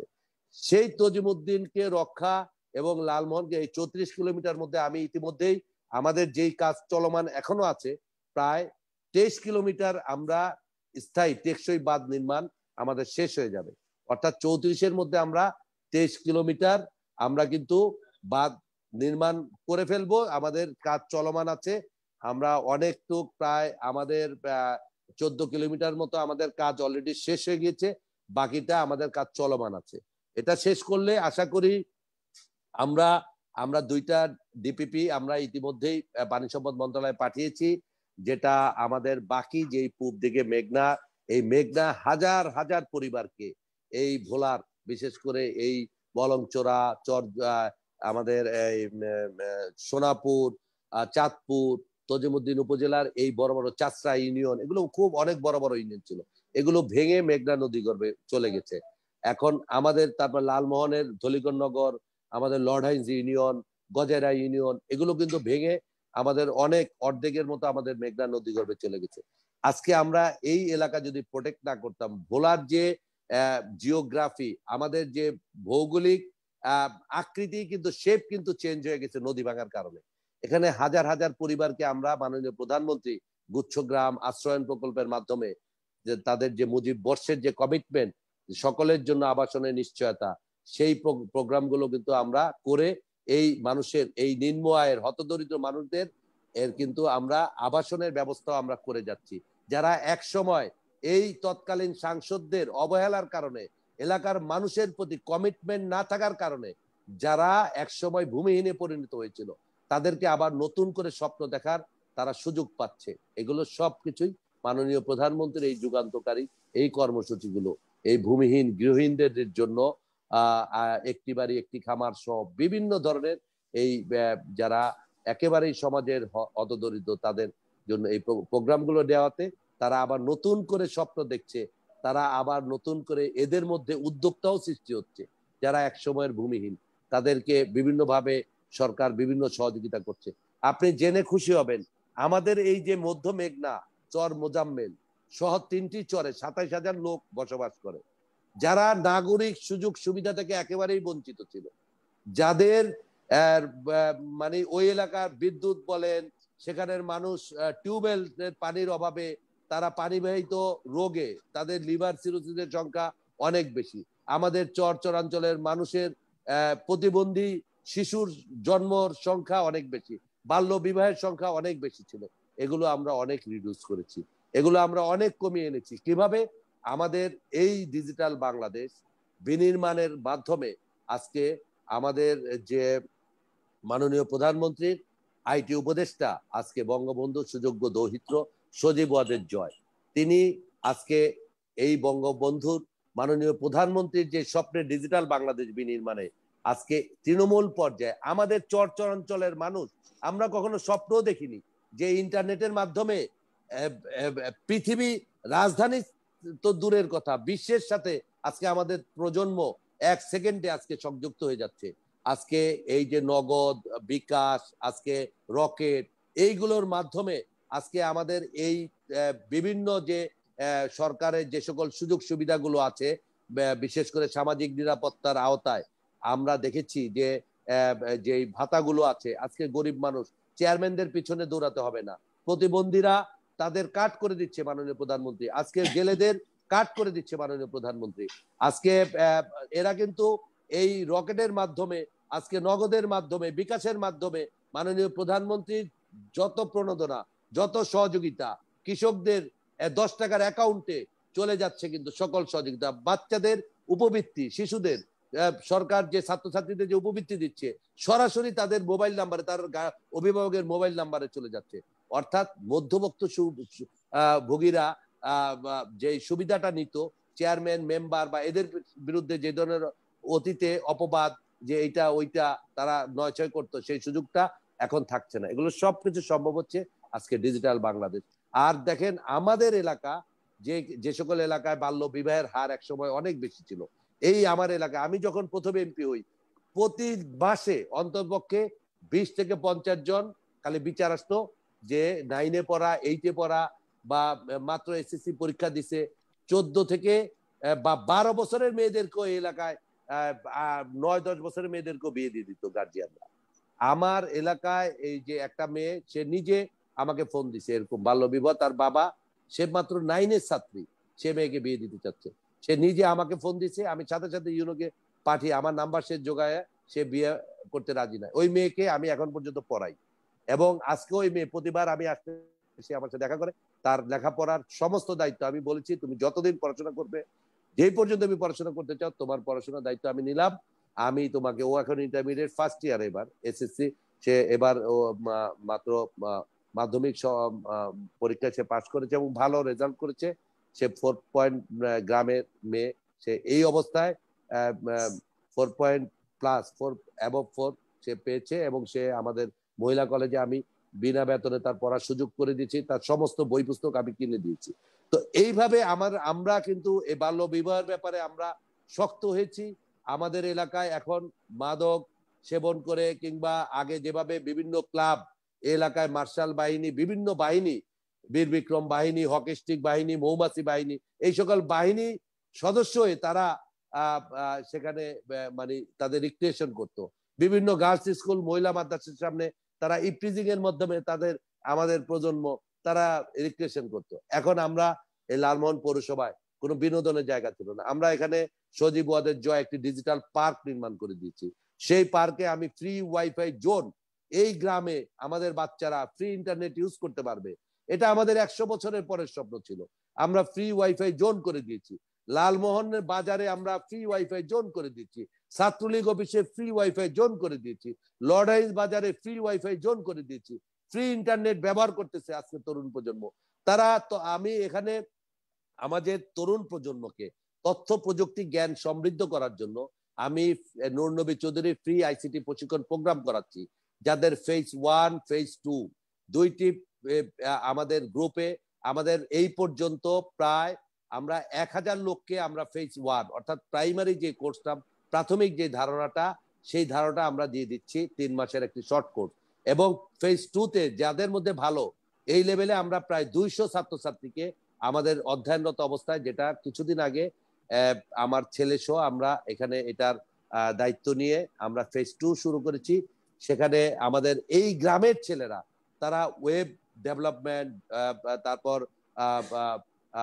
আমাদের সেখানে আমাদের ইংলিশ স্পোকেন কোর্স এবং আমাদের যে আইসিটি সংক্রান্ত রিলেটেড তারা অনেক কিছু তারা তাদের স্কিল ডেভেলপ করছে। আজকে এইভাবে কিন্তু আমাদের প্রজন্ম, যারা আগামী প্রজন্ম, যারা সমৃদ্ধ সেই ডিজিটাল বাংলাদেশের যারা নেতৃত্ব দিবে, তাদের যোগ্য নাগরিক অর্থাৎ যোগ্য মানব সম্পদ তৈরি করতে পারলেই আমাদের যে আনএমপ্লয়মেন্ট রেটটা আমরা রিডিউস করতে পারবো। সেখানে আমাদের সেই প্রজন্ম আমাদের তৈরি করতে হবে। আমরা চলে যাব, আমরা কোন রকম চলে যাব, কিন্তু আমাদের পরবর্তী প্রজন্ম সেই ইন্টারন্যাশনাল যে আন্তর্জাতিক বিশ্বের সাথে সেই তাদের মানে আন্তর্জাতিক মানে তাদেরকে আমাদেরকে তৈরি করে যেতে হবে। সেই তৈরি করার জন্য আমাদের প্রজন্ম তৈরি, আমাদের মানব সম্পদের উন্নয়নের কোনো বিকল্প নেই। সেই মানব সম্পদ উন্নয়ন করতে পারলে তাদের সততা, নৈতিকতা, দেশপ্রেম এবং জ্ঞান, বিজ্ঞান, প্রযুক্তিতে তারা পৃথিবীর যে কোনো প্রজন্মের সাথে তারা যেন প্রতিযোগিতায় তারা যেন টিকে থাকতে পারে, তারা যেন পিছিয়ে না যেতে পারে, সেই বিষয়ে আমরা কাজ করছি। যাই হোক, আমি অনেক কথা বললাম আজকে, কথা বাড়ালাম না আজকে। আমার মনে হয় আর কথা বলার সুযোগ আর পাবো না। আমি অনেক সময় মানে আসবো, আমরা শেষ করবো। ধন্যবাদ। আমি যাবো একটু নিখিল, আমি দুঃখিত নিখিল দাস সহ বাকি সবার কাছে। না শাওন ভাই একটু থাকেন, আমরা শেষ করে দিব। আমরা একটু 10-15 মিনিট শেষ করি। ধন্যবাদ শাওন ভাইকে যে অত্যন্ত বিস্তারিত ভাবে বর্ণনা করেছেন। বিশেষ করে দুর্যোগে বেড়িবাঁধের যে দুরবস্থা সেটি নিয়ে তিনি কথা বলেছেন এবং তিনি দায়িত্বশীল ভূমিকা সেখানে নিয়েছেন। করোনা কালেও তার ভূমিকা আসলে প্রশংসিত, কিন্তু বাস্তব হলেও সত্য শাওন ভাইয়ের মতো যদি সব সংসদ সদস্যরা তাদের এলাকায় এই দায়িত্বটি পালন করতেন তাহলে হয়তো মানুষের দুর্ভোগ অনেক কম হতো। কিন্তু আমরা দেখেছি যে অনেকেই তাদের নির্বাচনী এলাকায় এই সংকটকালে যাননি, এমনকি নির্বাচনী এলাকার মানুষের খোঁজ খবর নেননি, যেটি নিয়ে আমাদের মাননীয় প্রধানমন্ত্রী নিজেও ক্ষোভ প্রকাশ করেছেন। তিনি ঠিক তেমনি ভাবেই তিনি দুর্নীতি অনিয়মের বিরুদ্ধে কঠোর হুঁশিয়ারি উচ্চারণ করেছেন। আমরা আশা করব সেই প্রধানমন্ত্রীর নির্দেশনা অনুযায়ী আমাদের মাননীয় সংসদ সদস্যরা এলাকার খোঁজ খবর রাখবেন। সরকারি কর্মকর্তা থেকে শুরু করে নির্বাচিত জনপ্রতিনিধিরা দুর্নীতির বিরুদ্ধে কঠোর অবস্থান গ্রহণ করবেন। একই সঙ্গে মানুষের ভিতরে সচেতনতা তৈরির মাধ্যমে এই করোনাকালীন যে সংকট, সেই সংকট আমরা কাটিয়ে উঠতে সক্ষম হব। সকলকে ধন্যবাদ। ধন্যবাদ নিখিল দা, ধন্যবাদ জানাচ্ছি, কৃতজ্ঞতা জানাচ্ছি। আমি যাবো আমাদের ডক্টর লেলিন চৌধুরী। লেলিন ভাই গেছে। লেলিন ভাই, আমরা দেখি বাংলাদেশে খুব সংক্ষেপে আমরা শেষ করবো অনুষ্ঠানটা, দীর্ঘ সময় যে বাংলাদেশে আমরা দেখতে পাচ্ছি যে অনেকেই যে কোভিড-19 মানছেন না, বিশেষ সচেতন না, মাস্ক পরছেন না। আপনার একজন ডাক্তার হিসেবে কি পরামর্শ থাকবে ওনাদের জন্য যারা মানছেন না? ধন্যবাদ। আমরা বাংলাদেশে যে ব্যাপারটা দাঁড়িয়েছে, প্রথমত একটা বিষয় পরিষ্কার থাকা দরকার, ইউরোপ অথবা আমেরিকার যে ভাইরাসটা আক্রমণ করেছে বাংলাদেশে, ওই ভাইরাস কিন্তু, অথবা বাংলাদেশ, শ্রীলঙ্কা, ভারত ইত্যাদি ওই ভাইরাস না। ফলে আমাদের মৃত্যুর সংখ্যা কম, এটি আমাদের প্রতিরোধ ব্যবস্থা সক্রিয় থাকার কারণে না, এটি ভাইরাসের কারণে। এই জন্য আত্মপ্রসাদ যারা আছেন তারা কিন্তু ভুল জায়গায় রয়েছে। দ্বিতীয়ত হচ্ছে, করোনার বিরুদ্ধে যদি সক্রিয় প্রতিরোধ সঠিকভাবে নেওয়া হতো তাহলে 3 মাসের মধ্যে করোনা নিয়ন্ত্রণে আসতো। বাংলাদেশে 6 মাস চলছে, এখনো নিয়ন্ত্রণে আসে নাই। অতএব প্রতিরোধের ক্ষেত্রেও কিন্তু আত্মপ্রসাদের আমাদের কোনো জায়গা নেই। তৃতীয়ত হচ্ছে যে আমরা এখন কি করব। আমি প্রথমেই বলেছি আমরা একটা অস্পষ্ট জায়গায় রয়েছি।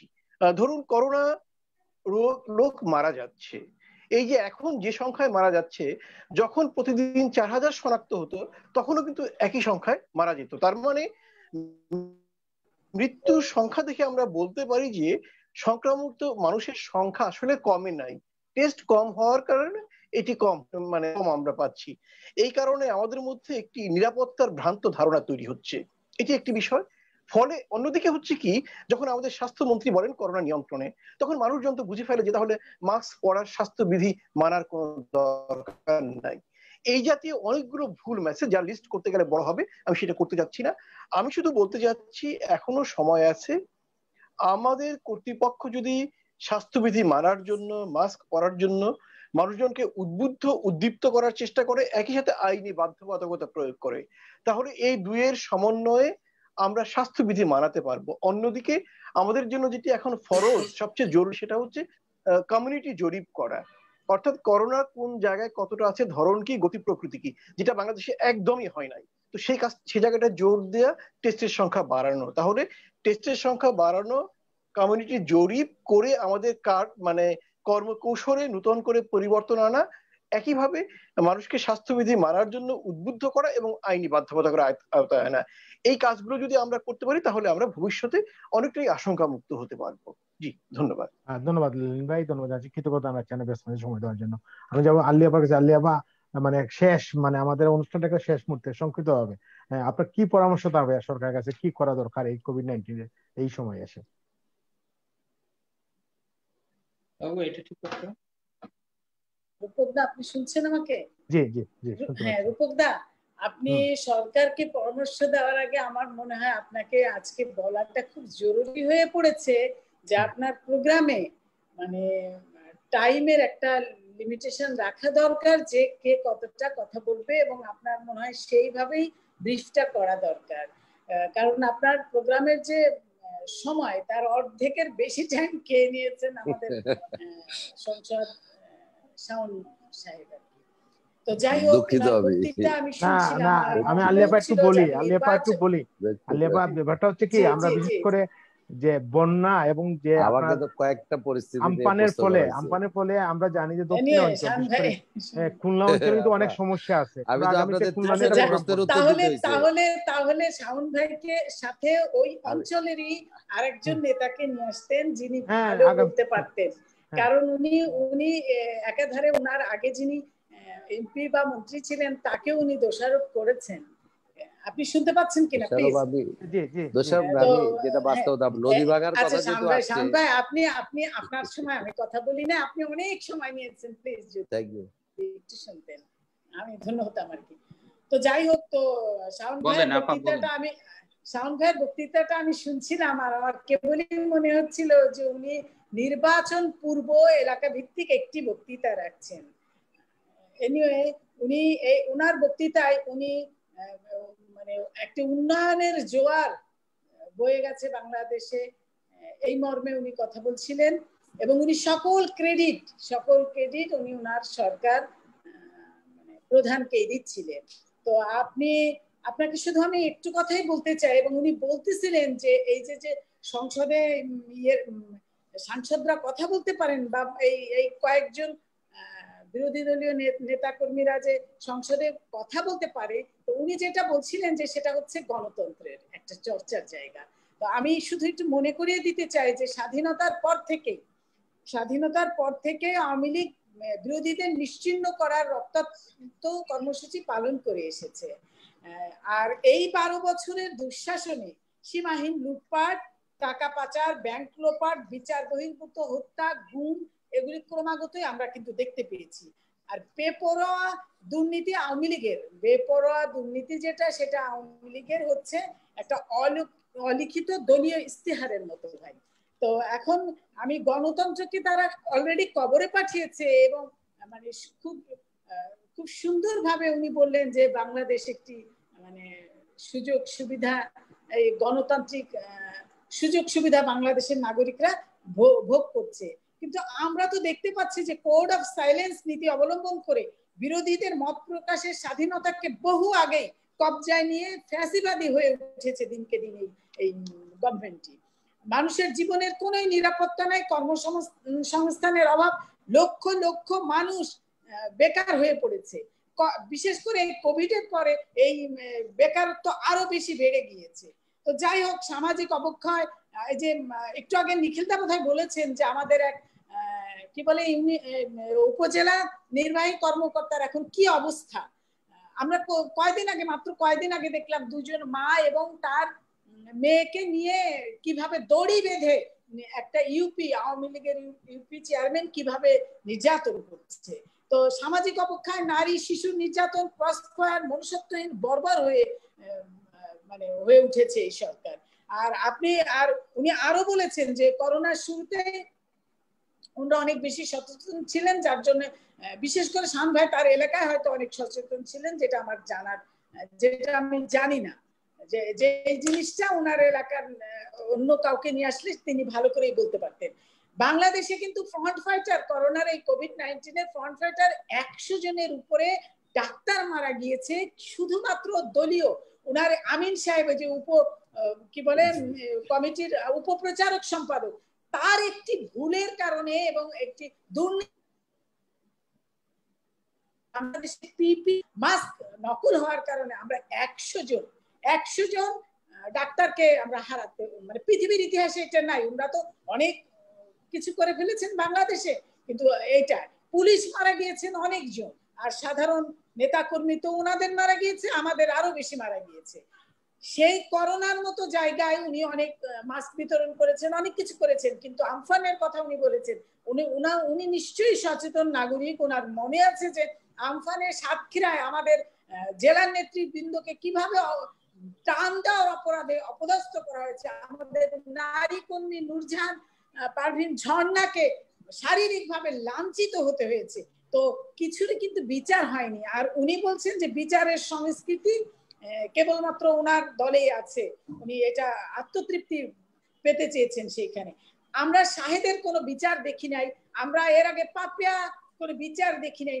বাংলাদেশে কোভিড নিয়ে যতগুলো দুর্নীতি হয়েছে আমরা কিন্তু একটারও সুষ্ঠু বিচার দেখিনি, বরঞ্চ এর আগে সম্রাট, তারপরে আর যারা রয়েছে তারা তো, উনি ব্যক্তিগতভাবে এদেরকে চিনে থাকবেন, উনি ব্যক্তিগতভাবে চিনে থাকবেন যে সেই কাজী আনিসের কথা, ওনাদের অফিসে, ওনাদের যুবলীগের অফিসের স্রেফ একজন কর্মচারী, 3000 টাকার বেতনের কর্মভুক্ত কর্মচারী, তার কি পরিমাণ টাকা, কি পরিমাণ দুর্নীতি হয়েছে, এই সব ক্ষেত্রে কিন্তু ওনাদের কোনো বিচার আমরা মানে লক্ষ্য করি নাই। এবং ওনারা যখন শাহেদের মতো মানুষ যখন বাংলাদেশের ভাবমূর্তি বিদেশে নষ্ট করেছিল, কেবল তখন নড়ে চড়ে বসেছিল। কিন্তু এই শাহেদ যখন 2016 সালে 32টা মামলা নিয়ে, প্রতারণার মামলায় যখন মানে একে ধরিয়ে দিন মর্মে স্বরাষ্ট্র মন্ত্রণালয়ের প্রজ্ঞাপন জারি হয়েছিল, তারপরে থেকে এই পর্যন্ত শাহেদ নির্দ্বিধায় রাষ্ট্রপতি, সরকার প্রধান, মানে বাংলাদেশের প্রধানমন্ত্রী মাননীয় শেখ হাসিনার সঙ্গে, সেনা প্রধানের সঙ্গে এমন কেউ নাই যে যার সঙ্গে এই শাহেদ ছবি তুলে নেই। তো উনি যদি বলেন ডিজিটাল যুগে, উনি যেমন বলছেন যে সকল ডিজিটাল যুগের সকল এই যে কথা বলছি, এই যে ডিজিটাল, এই যে টাকা পৌঁছে যাচ্ছে, এগুলো সব হলো বঙ্গবন্ধু দরিদ্র জয়ের অবদান। তাহলে আমি ওনার কাছে প্রশ্ন রাখতে চাই যে সারা বিশ্বে এই ইন্টারনেট পদ্ধতি, আজকে আপনি উগান্ডাতে কথা বলছেন, উগান্ডাতে নিশ্চয়ই সজীব ওয়াজেদ জয় এই মানে উন্নয়ন ঘটাননি। আফ্রিকার মতো উগান্ডা কতটা পিছিয়ে আছে পৃথিবীতে, আপনি দেখবেন যে দেশ হিসেবে তারা কোন জায়গায় রয়েছে, সেই সব দেশেও এই সুবিধাগুলো পাচ্ছে। তো এইটা সজীব ওয়াজেদ আফ্রিকার মতো জায়গা তো পাচ্ছে, এটা আসলে দরিদ্রের কোনো কৃতিত্ব আমরা বলে মনে করি না। যাই হোক, এখন উনি বলেছেন যে মাননীয়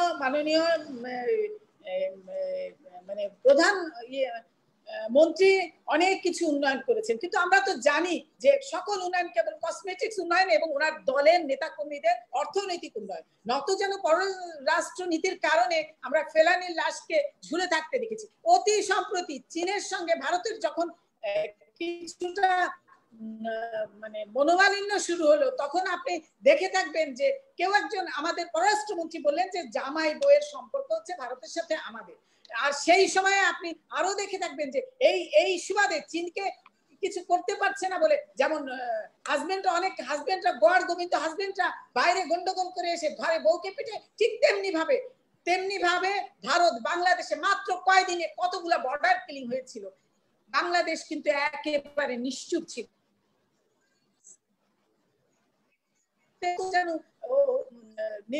মানে নতজানু ওরা পালন করছে সেটা কিন্তু বারবার প্রতিমান হয়েছে। আমরা আমাদের বন্দরের ব্যবস্থা সুব্যবস্থা, ভারতের জন্য মাল খালাসের ব্যবস্থা যেভাবে ভারতের জন্য উন্নত করেছিলাম, আমরা আমাদের করিডোরকে যেভাবে ভারতকে দিয়ে দিয়েছি, আমরা আমাদের ভিতর দিয়ে ট্রানজিটের নামে যে ন্যাক্কারজনক অবস্থা ভারতের জন্য করে দিয়েছি, বাংলাদেশের মাননীয় প্রধানমন্ত্রী কিন্তু সেই কথাটি বারংবার বলেছেন যে আর দেওয়ার কিছু বাকি নেই।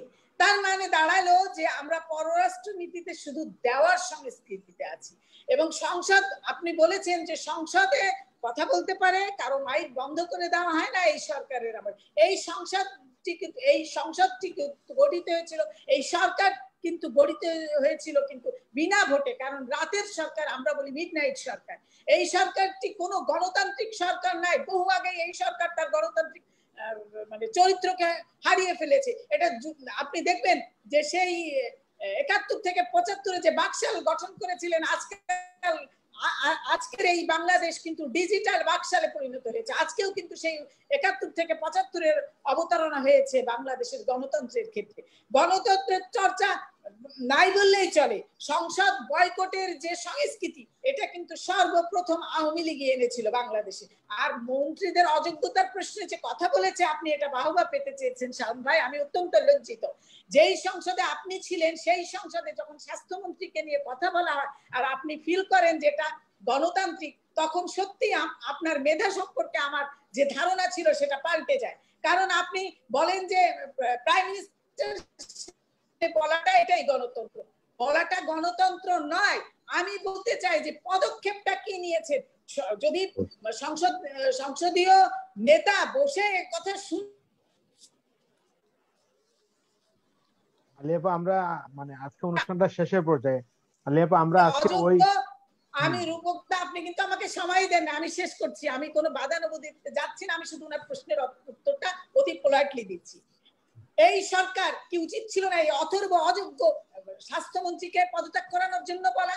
আমরা জানি মাননীয় প্রধানমন্ত্রীর নির্দেশ ছাড়া কোন মন্ত্রীর ক্ষমতা নাই যে তিনি পদত্যাগ করে।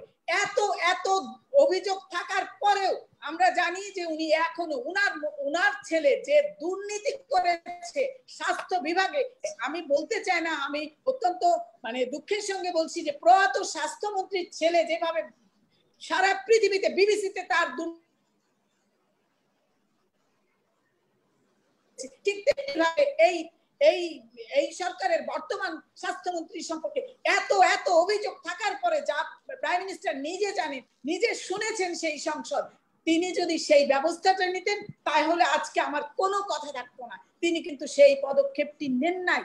সুতরাং আমরা তো বলেছি যে কিভাবে আপনি বলবেন যে এই সরকারটি জনমানুষের সরকার। আসলে এই সরকারটি মানুষের ভোটে নির্বাচিত হয়নি বলে এই সরকার মানুষকে মোটেই পাত্তা দেয় না। তার জীবন থাকুক না থাকুক, সে কষ্টে থাকুক, এইটা নিয়ে তার কোনো ভাবনা নেই। বরং পুলিশি রাষ্ট্র, তিনি ব্যস্ত এখন অন্যান্য জায়গায়, প্রশাসনের অন্যান্য জায়গায়। যতটা তিনি মানবিক, ততটা মানবিক নয় বাংলাদেশের মানুষের প্রতি। কারণ বাংলাদেশের মানুষের প্রতি ভোট রাতে হয়েছে। আপনার মনে থাকবার কথায় যে বঙ্গবন্ধুর হত্যার পরে যে আপনারা সব সময় একটি কথা বলে আসেন যে আপনি 15ই আগস্টের কথা বলে শুরু করেছেন। 15ই আগস্টের মতো দুঃখজনক কাহিনী সত্যি আমরাও এটাকে সাপোর্ট করি না এবং কোনোদিন করবো না। আপনার জানা উচিত যে ইন্ডিপেন্ডেন্ট বিলটা এনেছিল কিন্তু সেই সরকার মানে বঙ্গবন্ধু সরকারের সেই সময়কার মাইন মন্ত্রী ছিলেন মনোরঞ্জন ধর, তিনি কিন্তু তখন এই ইন্ডিপেন্ডেন্ট আইন অধ্যাদেশটি রচয়িতা। সুতরাং আপনারা যেভাবেই বাংলাদেশ জাতীয়তাবাদী দলকে যেভাবেই অভিযুক্ত করেন না কেন, আসলে অঙ্গুলিটি আপনাদের দিকেই যায়। সুতরাং আমি আবারও বলবো যে আপনি যে বক্তৃতা দিয়েছেন তার প্রতি পূর্ণ শ্রদ্ধা রেখে বলছি যে এটা কেবলমাত্র আপনার এই বক্তৃতাটা নির্বাচন পূর্ব একটি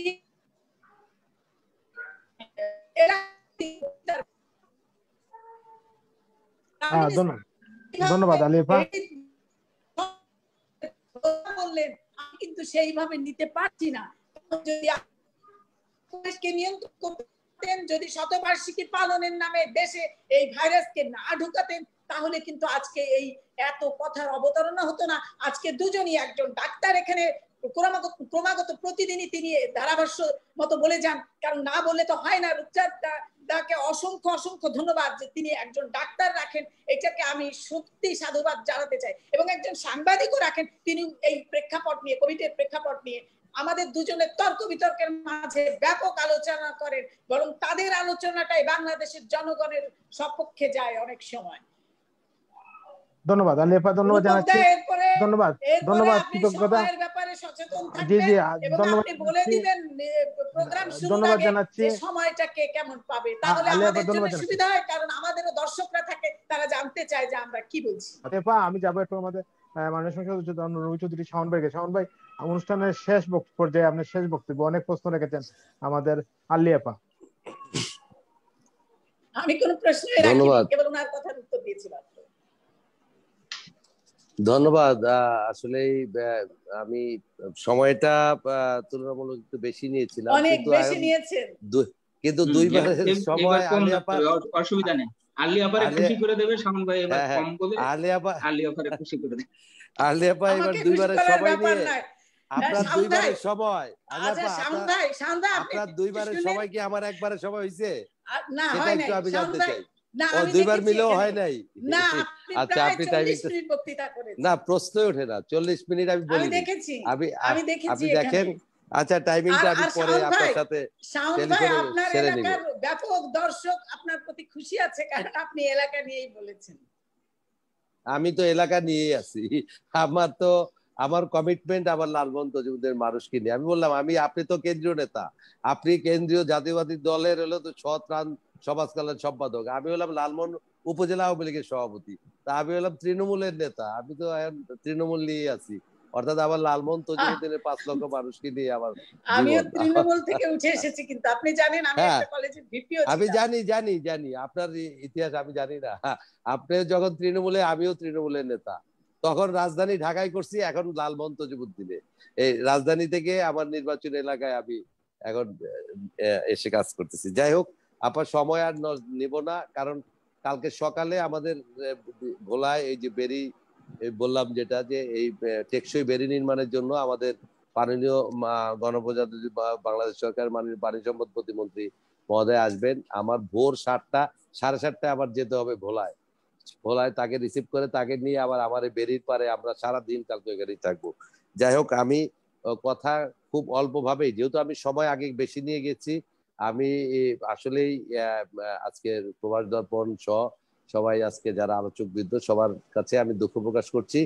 কিন্তু কথা হলো যে বিষয়টা তো আমাকে তো 3 জনের প্রশ্নের উত্তর দিতে গিয়ে আসলে আমি আমাকে সময় বেশি নিতে হয়েছিল। যাই হোক, আমি আর ওই বিষয়ে গেলাম না। এখন যে বিষয়টা হলো যে করোনা পরিস্থিতি, আমরা এই শেষ সময় কিভাবে আমরা মোকাবেলা করতে পারবো, আমরা কিভাবে আমাদের দেশকে ভালো রাখতে পারবো, আমাদের নিজের দেশের স্বার্থ সংশ্লিষ্ট রেখে আন্তর্জাতিক কূটনৈতিক এবং আমরা মনে করি যেটা আমাদের পররাষ্ট্র নীতি কে সামনে রেখেই আমাদের এই যেন আন্তর্জাতিক ভ্যাকসিন, যে গ্লোবাল কোনো পলিটিক্স এর মধ্যে যেন আমরা না জড়িয়ে পড়ি, এই বিষয়ে অবশ্যই সরকার সচেতন থাকবে। আর ওই বিষয়গুলোতে আমি আজকে আর বক্তব্য দিলাম না। যেটা ইন্ডিমিউনিটি অ্যাক্ট সম্পর্কে যদি আমি আবার উত্তর দিতে যাই, আবার আলিয়াপার সাথে আমার বিতর্ক বাড়বে, আমি আর বাড়াতে চাই না।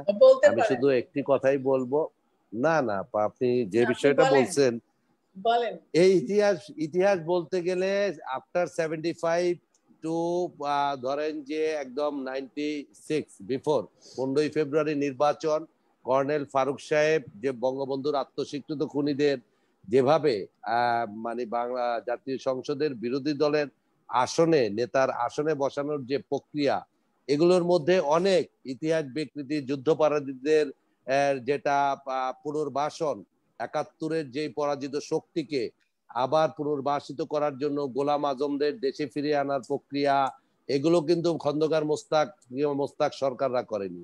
ইন্ডিমিউনিটি অ্যাক্ট বহাল রাখা এবং পরবর্তীতে যুদ্ধপরাধীদের মনোরঞ্জন ধর এটার রচয়িতা বলেন আপনার বলেন ভাবা উচিত রচয়িতা যিনি এটা রচয়িতা এটা যিনি এটা যিনি বঙ্গবন্ধু তাকে অত্যন্ত শ্রদ্ধা করতেন এবং বলেছিলেন যে ভাই আপনি যা বলবেন তাই। শুনেন বঙ্গবন্ধুর রক্তের আলিয়াপা রক্ত আলিয়াপা পাড়িয়ে আলিয়াপা রক্তকে পা দিয়ে আলিয়াপা দোলে এই এই এই আসেন আসেন মনোরঞ্জন ধর জিয়াউর রহমান কিন্তু সাহেবও কিন্তু লাশ বাকশালে ফেলে রেখে নাম লেখানোর এইটা আপনারা বলেন কিন্তু দেখাতে পারেন আপনারা না। আমরা চ্যালেঞ্জ করলাম 100 বার এটা দেখানো নিয়ে, পারবো। চ্যালেঞ্জ আপনি করি আপনি এটা ভালো নিয়ে। করে জেনে নিয়েন তারপরে শুনেন জিয়াউর রহমান লাশকে হ্যাঁ পাড়িয়ে রেখে শাম ভাই যদি একটু শুনতেন, লাশকে পাড়িয়ে আপনি তো বলছেন আপনার রেখে সময় আমি বলছি কথা, আপনি আমাকে খন্দকার যদি সুযোগ মোশতাকের দেন আপনি আমি খন্দকার মোশতাকের আমি এই প্রসঙ্গে মন্ত্রিসভায় যেতে চাইনি, আমি বলে আলিয়াপা আমি ফেললেন এই তো, প্রসঙ্গে আপনি যেতে তো বলে চাইনি ফেললেন না, আপনি খন্দকার অনুমতি মোশতাকের দিচ্ছেন, ওই আপনি মন্ত্রিসভায় বললেন যে বলেন আমি ইন্ডিমিউনিটি অ্যাক্ট নিয়ে আলিয়াপা আইনমন্ত্রী আলিয়াপা আমরা আমি বুঝতে ইন্ডিমিউনিটি অ্যাক্ট নিয়ে বলেন। আমি ইন্ডিমিউনিটি অ্যাক্ট নিয়ে আমি কথা বলতে চাই নাই।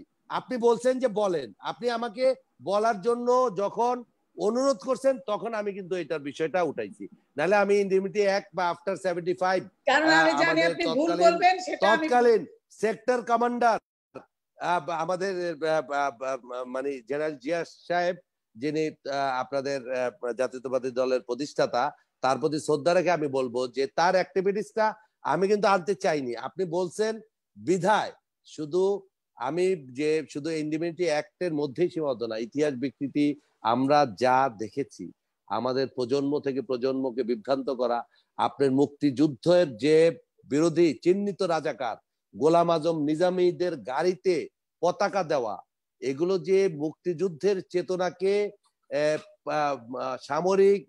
সামরিক জান্তাদের বুটের তলায় পিষ্ট হতে আমরা দেখেছি। আপনি এরশাদ বিরোধী আন্দোলন যেভাবে আমরা একসাথে সেদিন সর্বদলীয় ছাত্র ঐক্য, আমি রমনা থানা ছাত্র দলের ছাত্র ঐক্যের তখন আমি কনভেনার আহ্বায়ক ছিলাম, আপনারা তখন সারা বাংলাদেশের ছাত্র দল এবং ছাত্রলীগ ছাত্র ইউনিয়ন আমরা একসাথে কিন্তু দেশের গণতন্ত্র পুনরুদ্ধারে আমরা সংগ্রাম আন্দোলন করেছিলাম। যাই হোক, তারপরে 91-এ আপনারা যখন ক্ষমতায় আসলেন আমরা দেখেছি যে আবার ঠিক একই ধারায় যেই সামরিক জান্তাদের বুটে পিষ্ট হয়ে এদেশের গণতন্ত্র, ভোটের অধিকার, ভাতের অধিকার পুনরুদ্ধারে নূর হোসেনরা রক্ত দিয়েছিল, সেই রক্ত আবার যেন বিফলে যেতে থাকলো। আবার দেখলাম যে সেই স্বাধীনতা বিরোধীদের আবার উত্থান, এই দেশে জঙ্গি উত্থান রাজনীতি সেই 92 পর থেকে শুরু হয়েছে। এখন সময় নেই, আমি আর ওই বিষয় আর আপা গিয়ে আরেকদিন আপনার সাথে আমি কথা বলবো। পতাকা টতাকার বিষয়ে কোনো উত্তর নেই আপা, কিন্তু এখন যে বিষয়গুলো আছে করোনায় চলে যাই, আমি করোনায় চলে গেলাম। এখন আমাদের এখনকার যেই ভ্যাকসিন, আমরা করোনা পরিস্থিতি আমরা বিশেষ করে আমরা ভোলা বাচ্চি কতটা কৃতজ্ঞ। উনি বলেন যে মাননীয় প্রধানমন্ত্রীকে আমরা কৃতজ্ঞতা দিব না, সব অর্জন তাকে আমরা দিব না কেন? যিনি আমার দক্ষিণ বাংলার 6 কোটি মানুষকে এই পদ্মা সেতু স্বপ্ন দেখিয়েছেন, তা বাস্তবায়ন করে যাচ্ছেন, যিনি আমাদেরকে স্বপ্ন দেখাচ্ছেন ভোলা বরিশাল ব্রিজের। আমি তো আমার কনস্টিটিউশন আমাদের এই দ্বীপ জেলা ভোলা স্বার্থ নিয়ে আমি ব্যস্ত থাকি, ব্যতিব্যস্ত, যার কারণে আমি কিন্তু ভোলা বরিশাল ব্রিজের আমরা স্বপ্ন দেখছিলাম। আমরা এই দ্বীপ জেলা ভোলায় যেখানে একটা বিচ্ছিন্ন জেলা, সেখানে আমাদের আগে একটা কিট নমুনা সংগ্রহ করে সেটা বরিশাল কিংবা ঢাকায় পাঠাতো, সেটা আস্তে আস্তে আমাদের সময় লেগে যেত 8-10 দিন। এর মধ্যে কোভিড-19 যারা পজিটিভ তারা কিন্তু মানে সর্বোচ্চ ঝুঁকির মধ্যে চলে যেত, চিকিৎসার সুযোগ থাকতো না, যেহেতু এখান থেকে সড়ক পথে যাওয়ার সুযোগ নেই। 8 ঘন্টা 9 ঘন্টা লাগে রাজধানীতে আমাদের সড়ক পথে এই ফেরি টেরি পার হয়ে ঢাকায় যেতে। আমরা খুব ঝুঁকির মধ্যে ছিলাম, আতঙ্কের মধ্যে ছিলাম করোনা নিয়ে। তার মধ্যে কিন্তু মাননীয় প্রধানমন্ত্রী ভিডিও কনফারেন্সে যখন আমাদের সাথে কথা বলে জনপ্রতিনিধিদের সাথে, আমরা কিন্তু সেই এবং ডিসি বিভাগীয় কমিশনার তাদের উপস্থিতিতে আমরা তার কাছে আমরা শুধু একটা জিনিস চেয়েছিলাম যে একটি আরটিপিসিআর ল্যাব আমাদের দ্বীপ জেলা ভোলা স্থাপন করা হোক। মাননীয় প্রধানমন্ত্রী ভোলা বাচিকে এই দাবিটা গুরুত্ব দিয়ে 1 মাসের মধ্যে আমাদের সেখানে আরটিপিসিআর ল্যাব স্থাপন করে দিয়েছেন। এখন আমরা রাজধানীর চেয়েও আমরা মানুষের চেয়ে আমরা তাড়াতাড়ি রিপোর্ট পাই। আমি আজকে এটা পাঠাবো, কালকে মধ্যে 24 ঘন্টার মধ্যে আমাদের করোনা পজিটিভ না নেগেটিভ আমরা কিন্তু জানতে পারি। অর্থাৎ ভোলার 25 লক্ষ মানুষ কিন্তু মাননীয় প্রধানমন্ত্রীর এই করোনা দুর্যোগে যেই সাপোর্টটা, বিশেষ করে নমুনা সংগ্রহ করে এই যে আর্টিফিশিয়াল ল্যাবে আমরা পাঠালে 24 ঘন্টার মধ্যে আমরা রেজাল্ট পাচ্ছি, এটার জন্য মানে 25 লক্ষ মানুষ কৃতজ্ঞ আজকে মাননীয় প্রধানমন্ত্রী। তার সাথে আমি যেহেতু জনপ্রতিনিধি, 5 লক্ষ মানুষের জনপ্রতিনিধি, আমার 5 লক্ষ মানুষের পক্ষ থেকে আমি মাননীয় প্রধানমন্ত্রীকে কৃতজ্ঞতা জানাই। এইসব কারণেই আমরা মধ্য মেঘনায় 12 কিলোমিটার মেঘনার নিচে দিয়ে আমরা সাবমেরিনেট করে আমরা কিন্তু বিদ্যুৎ দিচ্ছি, আমরা সেখানে সাব স্টেশন বসাচ্ছি। 27,000 চরের সবচেয়ে অবহেলিত মানুষ আজকে বিদ্যুৎ সুবিধায় আওতাভুক্ত হচ্ছে। তো এগুলো আমাদের স্বপ্ন না, এই স্বপ্ন 100 বছর পরের স্বপ্ন ছিল, এগুলো তো আমরা অতীতে পাই নাই। তো এই কথাগুলো বললে আর্লি আপার কষ্ট লাগে। তো এইটা হলো যে আমরা ভালো, যেটা ভালো তো বলবোই। আমার উন্নয়নের কথা, এলাকার মানুষের যে উন্নয়নগুলো করছে মাননীয় প্রধানমন্ত্রীর কারণে, যে সুযোগ সুবিধাগুলো আমার এই চরাঞ্চলের উন্নয়ন বঞ্চিত সমাজের সবচেয়ে পশ্চাৎপদ এই এলাকার মানুষরা যে সকল সুবিধাগুলো মাননীয় প্রধানমন্ত্রীর বদৌলতে পেয়েছে, এগুলো আমাদের বলতে হবে। না বললে তো আমাদের কৃতজ্ঞতা যদি একজন যে উপকার করবে তার কৃতজ্ঞতা যদি প্রকাশ না করি, স্বয়ং মহান রব্বুল আলামিন তাদেরকে পছন্দ করে না, সৃষ্টিকর্তা তাদেরকে পছন্দ করে না, এটা সবাই আমরা অবগত আছি। তো সেই ক্ষেত্রে আমাদের যে ভালো আমরা যা পেয়েছি সেগুলো আমরা বলবো। 12 বছর আপনারাও ছিলেন, কিন্তু আপনারা একটানা না থাকেন কিন্তু ছিলেন ম্যান্ডেট নিয়ে আমরাও আসি, আপনারা না আসলে আমরা কি করবো? 14 সালে আপনারা ভোট বর্জন করলেন, আমরা কি করব বলেন? আমরা তো চাইছিলাম আপনাদেরকে নিয়েই নির্বাচনে অংশগ্রহণ করতে। এবং আমি কিন্তু 2014 আমি ভোট করছি, 18তে আমি বুকে হাত দিয়ে বলতে পারবো, আমি 18 সালে আমি বুকে হাত দিয়ে বলতে পারবো যে আমার নির্বাচন এলাকায় দিনের বেলা প্রকাশ্যে মানুষ, এলাকার নারী পুরুষ, আমার এলাকার 5 লক্ষ মানুষ শুনতে পাচ্ছে। কেউ কমেন্টস করুক, আমার ইয়েতে দেখুক যে আমার এলাকায় ভোট, আমি রাতের অন্ধকারে ভোট হয় নাই। অন্য এলাকা সম্পর্কে আমার ধারণা নেই, আপনার কথা, কিন্তু আমি আমার নির্বাচন এলাকায় যেহেতু দিনের বেলা নারী পুরুষ তারা তাদের ভোটাধিকার প্রয়োগ করেছে, আমার ভোট আমি দিব, যাকে খুশি তাকে দেব, আমাদের ভোটের স্লোগান ছিল এটা। এবং 14 সালেও আমি বিনা ভোটে এমপি হই নাই, এবং 18 সালেও এই আমার যে ভোট, সেই ভোট কিন্তু আমি ভোট করেছি এবং ভোটাররা ভোট কেন্দ্রে ছিল। এখন বাকিটা আপনাদের ধন্যবাদ শাওন ভাই, ধন্যবাদ। ভোট হয়েছে আমার জানা নেই। আমার অনুষ্ঠান শেষ করতে হবে। ধন্যবাদ জানাচ্ছি, জানাচ্ছি আজকে অতিথিদেরকে, এবং আগামীকাল অনুষ্ঠান আমাদের বাংলা সময় রাত 9টায়, এই বিষয়ে বিকাল 4টা দেখার আমন্ত্রণ জানিয়ে আমার অনুষ্ঠান শেষ করি। সবাই ভালো থাকবেন, সুস্থ থাকবেন। ধন্যবাদ সবাইকে।